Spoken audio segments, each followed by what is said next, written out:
people saying all these jobs. There's so much. Okay, that's all right. Today we have a quick order that I want to go through here.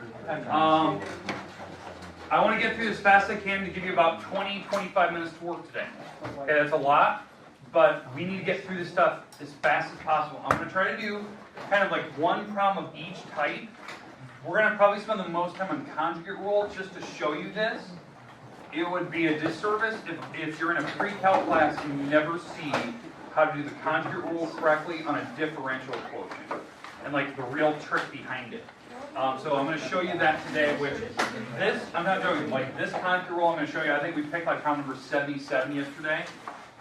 That is a true calculus problem. Like it is way beyond anything you would actually ever probably need to see in here, but I need to show you it so that you at least have some understanding before you go next year.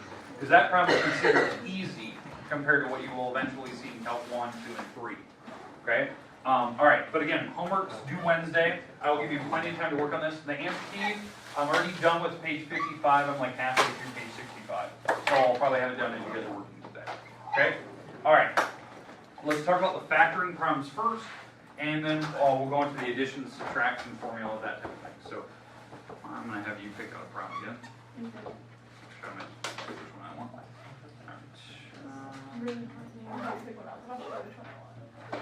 I'm sorry, raising here. Oh. Let's see. I want.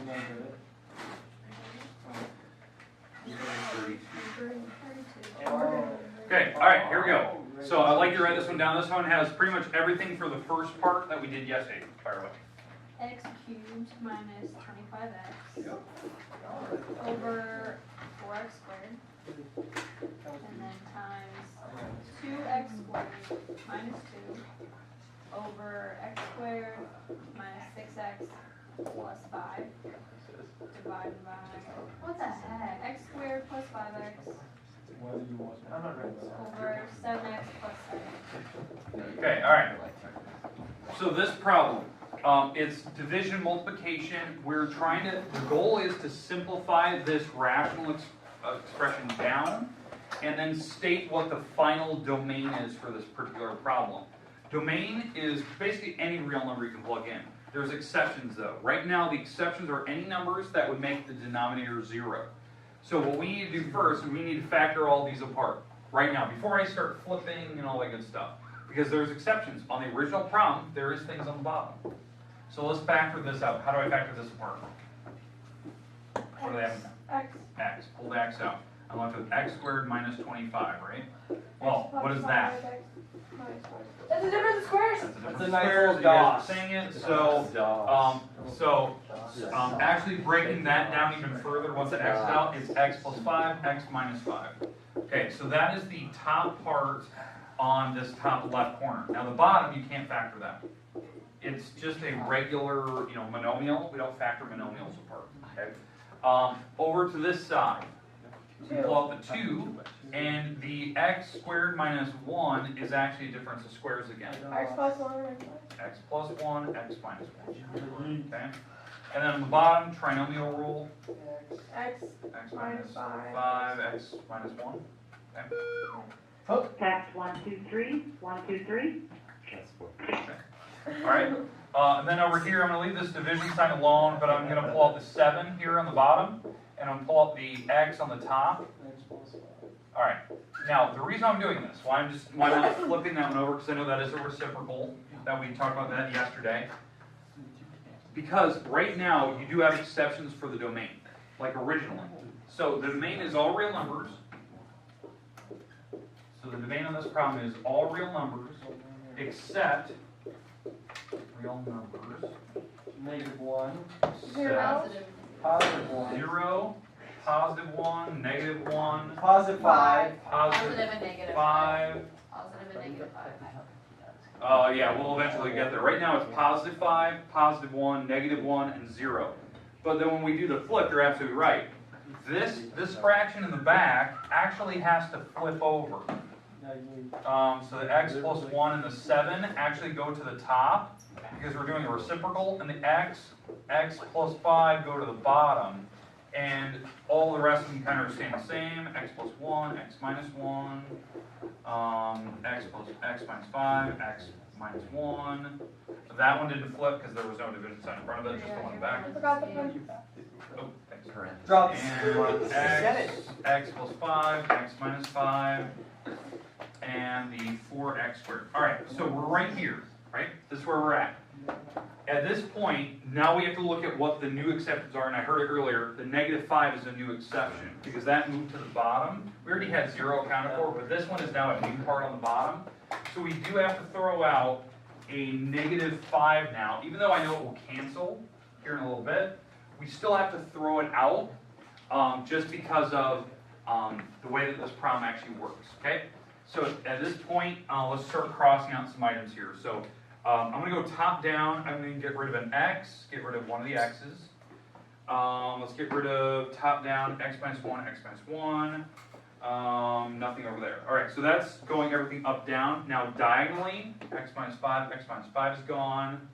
X plus 5, x plus 5. X plus 1, x plus 1. Those are on the tops.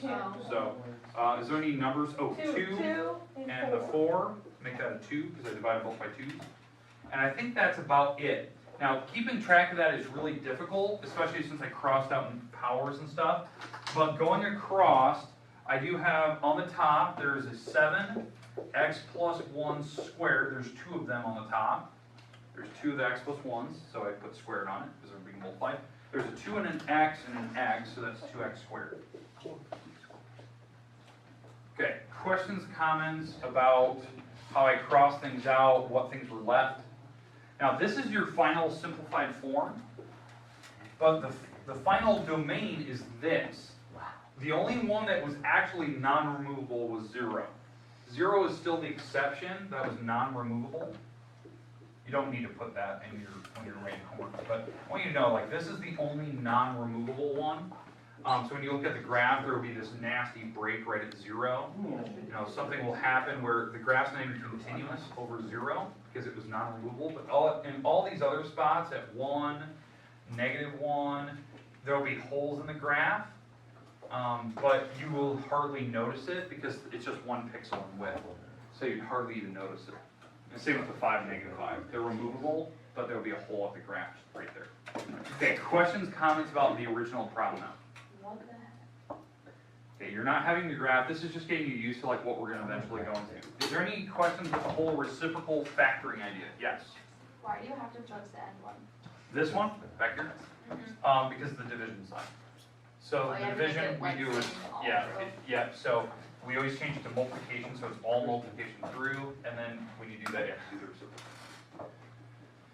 Okay, questions, comments. That was good. All right, now this is the factor and reciprocal. We're done with that part. Let me check that off. Now let's talk about a sum and difference problem. So tomorrow, we're gonna pick one of the easy ones on the top of the page. Pick 7. Pick the number like 13. All right. 17. Okay. Hey. So next problem here.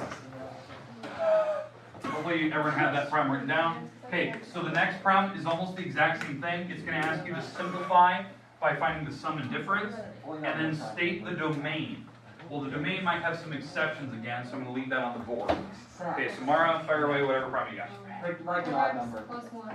4x plus 1. Over 6x plus 5. 6x plus 5. Plus 8x plus 9. 8x plus 9. Over 6x plus 5. 6x plus 5. All right. So good choice. That's All right. That's it? At this point, yep, we have to learn how to add. Now, these already have the same denominator, so we are actually allowed to add these. If they had different denominators, you'd have to figure out what the common denominator is. Now, at this point, we do have an exception right now. Okay, the one exception we have is what would make this part equal 0. So if you don't know, like, because I know some people look at it and go, I don't know what would make that 0. Set it equal to. So you set it equal to 0, and then you actually solve. You actually subtract 5, and then divide by 6. So this is the one number that's the exception right now. -5, 6. So a lot of people won't know that you can do that. Just set it equal to 0, because that's what you know you want to make it. And then, so that's one exception. Now, Mark picked a good one. The common denominator is already down there. So when you add fractions, you just add the numerator together. The 6x plus 5 stays where it's at. The top will actually add together, like this. Jaden Frank, please come to the office. Jaden Frank. Okay, so we have, this is our problem. When we add straight across, I get 12 x's and a 10. And on the bottom, I have a 6x plus 5. Well, the last step that you have to do after you add across, and I combine like terms, you still have to, if you can, try to factor the top and factor the bottom. Now the bottom, if you did this correctly, the bottom should already be factored. Because if you're actually checking for common denominators, you probably would have already factored to see what all the different parentheses on the bottoms were. I didn't have to do that. This was like non-factorable. But the top is factorable. I can actually pull out a 2 out of the top, like this. Right? I can factor out a 2 out of the top. And so now the parentheses actually go away.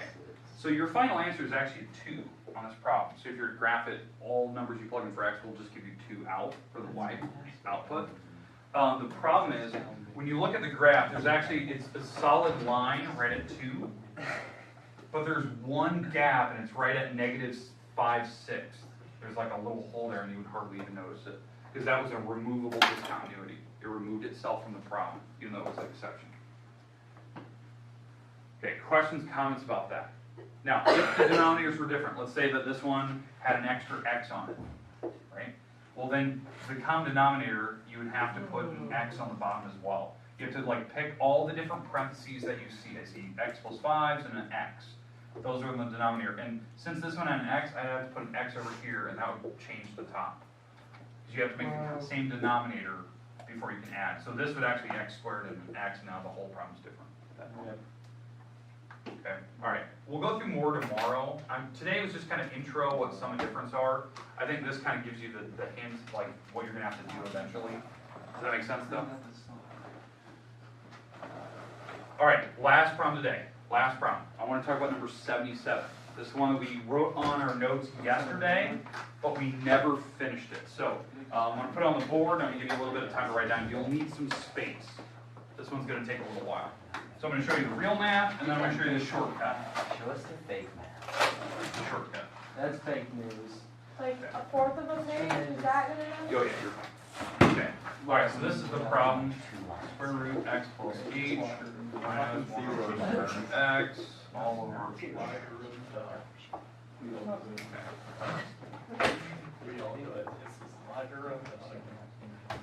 All right.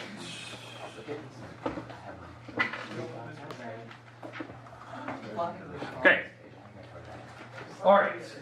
So in this particular problem, the question is, you need to simplify the rational expression and then give me a rational approximation for this problem. What that means is we're going to approximate what this thing would go to if h was 0. So we're gonna do a rational approximation. So that means we're guessing like what it would be if if h approaches 0. Well, you can't plug in 0 right now, right? If I plug in 0, there's a 0 on the bottom of the denominator. We're not allowed to do that. So we need to follow the rules for how you simplify this thing. This is actually called a differential quotient. What I want you to know from that is it's doing some type of math minus some type of math, and there's an h on the bottom. Okay, and how I know like that it's a pure differential problem is that whatever operation's happening in here, the only difference between this one and the back one is that they have a plus h on it. Do you see that? Is it always an h? It's always an h, and it's always weird. So it's like if you pick any basic algebra problem, like let's say it's a 2x plus 2x plus 3, right? So there's a 2x plus 3 back here. The only difference between the back and the front is right where the x is at, they'll put a plus h on it. Like where that parenthesis where the x was. So the x is right here on this back problem. So up here, instead of just putting an x, they'll put an x plus h in there. Right where the x was. Do you see that? And so if there's multiple x's back here, then there'll be multiple plus h's up here, because every x will have a plus h on it. That's how I know it, and then what you do is you simplify it. Okay, well on this problem, the weird goofy part about this is that they picked one of the absolute hardest type of problems to actually simplify with the differential quotient. And Mark can attest, there's a lot of them that they just pick square roots. Like that's not a great way to see these for the first time. Like I would expect somebody to do one of these. Like this is easy. You can combine like terms. You can distribute the negative sign and figure out how to simplify that problem. But doing this problem, there's not a lot you can simplify, because right here, if you distribute the negative sign, right, this is 2 times x plus h plus 3. You can distribute the 2, so this is 2x plus 2h plus 3, right? That's how you do this first part, and then back here, you distribute the negative sign, like that. And then what I can do from there is that the numerator will actually simplify. Like the 3's go away, the x's go away, and what I'm left with is a 2h over h, and what happens to the h's? Boom, and your answer's 2. Well, you're probably thinking, okay, well what are we doing? We're simplifying the expression, and we're approximating what would happen if h approached 0. Well, on the final thing we simplified, was there even any h's? Nope. No, Absolutely not. so this would actually be the answer for when h approaches 0. When h goes closer and closer and closer to 0 on the original problem, your answer will actually go to 2 on a graph. So this graph could be doing something crazy. It could be doing something like this, and could be, going all over the place. But when h approaches 0, your answer is approaching 2 on a graph. That's what it's telling you. Well, here's the thing. A lot of people know this. The differential quotient is slope. That's all it is. It's slope. Well, when you look at the original problem, this is the original problem, by the way, if I have an arrow pointing to it. What's the slope on this linear equation? 2. It's 2. mx plus b, right? Mx plus b, this is your slope. That's all this is giving you. It's going to give you what your slope is when h goes to 0. And you're probably thinking, okay, why would we ever do that? In calculus, the whole point of calculus is finding a derivative, finding slope, a rate of change. As some variable increases or decreases, what is the overall problem doing? Well, that's a big fancy way of saying, what's your slope? How is the rate of change changing? Okay? And that's what they do in calc. So, like, if you want a crash course in calc, that was it. You're looking at it. But this problem is difficult because they want you to simplify the problem like what we're doing in this section. Just simplify the rational expression. They dump this on you. And we haven't seen one where they have radicals on. We've done problems with, factoring and all this easy type of math. But how you actually simplify a problem like this, the first thing you have to do is multiply by whatever the common denominator is. That's first step. Common denominator is a radical x and a radical x plus h. Those are the two things that I see that are on the denominator of both fractions, correct? I have to multiply that to the top, and I have to multiply that to the bottom. Because that will hopefully get rid of the fractions. I hate fractions on top of fractions. It looks super ugly. So, and why I'm allowed to multiply by this? This simplifies to make the number 1, correct? Yes. That's why I'm allowed to do it. Now, when you actually multiply this, you're actually going to distribute over the top. This whole mess will get multiplied on both fractions. And then on the bottom, this just goes straight across because that's the easiest thing in the world. So the bottom, the denominator here, I'm going to have an h, a square root of x, and a square root of x plus h down there. Those don't really go away. Okay, but on the top, when I distribute, this goes to the top over here, because when we multiply it, you always multiply it on the top, because this is technically over 1, correct? So when you multiply fractions across, you multiply that to the top and the 1 to the bottom. So this is going to be a square root of x, a square root of x plus h, all over square root of x plus h. Make sense? And then over here I have the minus sign, and on this one I have the square root of x, the square root of x plus h, all over square root of x. Because that's taking this mess times that fraction. And right now, where I'm at, things can simplify. We get rid of these crazy arrows. Okay, so right here, what can simplify top and bottom? X plus h's, those are gone. Over here, Square root of x. square root of x's, those are gone. And then down here, I can't really do anything with that so far.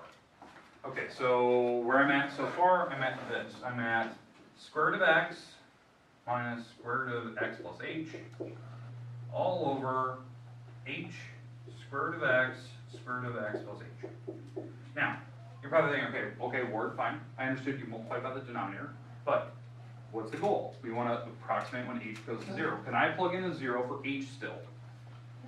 No, you can't. If I try to plug in 0 right now, you'll get a 0 on the bottom and you can't divide by 0. So we have to figure out how to get rid of it. So this is where the conjugate rule comes into play. And this is something we haven't had to deal with yet. Because I can't plug in a 0 down here still, because I'm having a lot of issues, so you have to multiply by the conjugate of whatever the top is, which I know is weird. The conjugate of the top is this.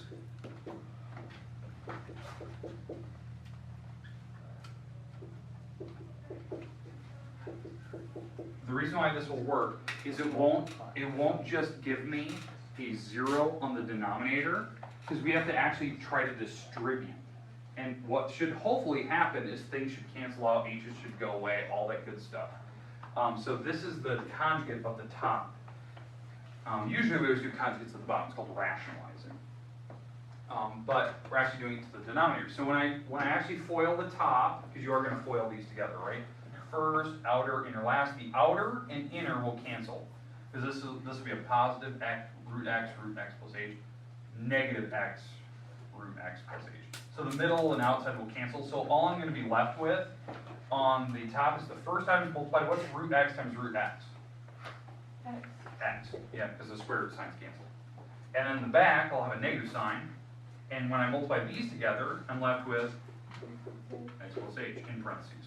Because the radicals would cancel if you multiply them. There would be 2 of them, and the square root would cancel. Now on the bottom, I have to distribute. Okay? In fact, I technically wouldn't even have to. You could actually just leave this alone, because I'll show you here in a second. Root x plus h. In fact, I'm not even going to distribute. I'm just going to leave these side by side. Because you're actually going to see what's going to happen here in a second. Okay. On the top, how do I deal with this? Distribute the negative. Distribute the negative. So I distribute the negative. So in fact, I'm just going to do it right now in front of you. I'm distributing the negative. And what happens to the x's? Cancel. They're gone. So the x's are gone on the top, and now I'm left with an h. Well, everything on the bottom is being multiplied together, and I have an h and an h. Those h's can cancel. Because that's a rule of simplifying, right? That's what we're doing in this chapter. I can simplify the h's, so I have a negative 1 on the top. Well, at this point, I've simplified basically all I can do. I've got through everything. I know I can actually distribute if I wanted to. I could actually simplify that thing all the way out. But what I'm allowed to do now is now that I can actually plug in an h of 0, because when h approaches 0, I can actually figure out what an answer is. So if I plug in a 0 here for h, what would happen here? This would be x plus 0, which is x. And what's root x times root x? X. X. So right now I have a negative 1 on the top. I have an x down here in the front, because the root x is being multiplied. Down here, I have a root x plus another root x, because this will make x plus 0, so that's root x plus root x, which is 2 root x's. Agreed? And then the last step is now I can actually multiply the bottom together, because I can't do anything with that. It's negative 1, 2x root x. This is the simplified version if h were to approach 0. What you're looking at there, that's actually the slope of that problem. That's the slope of this crazy curve. If you were to graph the original problem, what would the slope be at any moment on the curve? Because this is a curve, right? There's radicals, this thing will look really weird looking, and that formula will give you the slope at any position where you pick. If you pick a certain x on that graph, it will give you the slope right there. That's what that box is telling you at the very end. But the reason why I'm showing you this is this is what we're learning in this chapter. We're simplifying radicals, even though it looks terrible. We're simplifying radicals, and we're doing the little things. Now, I said there is a shortcut to this. There is a shortcut to this problem, which the shortcut, it's not really a shortcut, it's still work, but it can get you from here down to the final answer quickly, because what did I explain? What does this box represent? Slope. Slope. So if you know how to find a derivative, that's what calculus teaches you how to find derivatives. Derivatives are slope. So if I can take the derivative of this thing, I can find slope, which is really weird. And I'm going to explain that probably tomorrow. Okay, because I know like what you're watching right now, that's like crazy, like watching all this stuff happen, you're trying to follow it. But I'm trying to show you that there is rules for doing radicals. And the conjugate rule is one of them, how to simplify radicals on fractions. Okay, questions, comments? Okay, you have the rest of the time today to work, about 20 minutes-ish. Work on page 55, 65. I will probably show you the shortcut tomorrow, we didn't have time today. Yeah. Who's got a book? Ready, slap a book over here. Dalton, you're taking the shaft today. I I'll am? try to put Yes. those in. I got to update You you. said tomorrow yesterday there, Macy.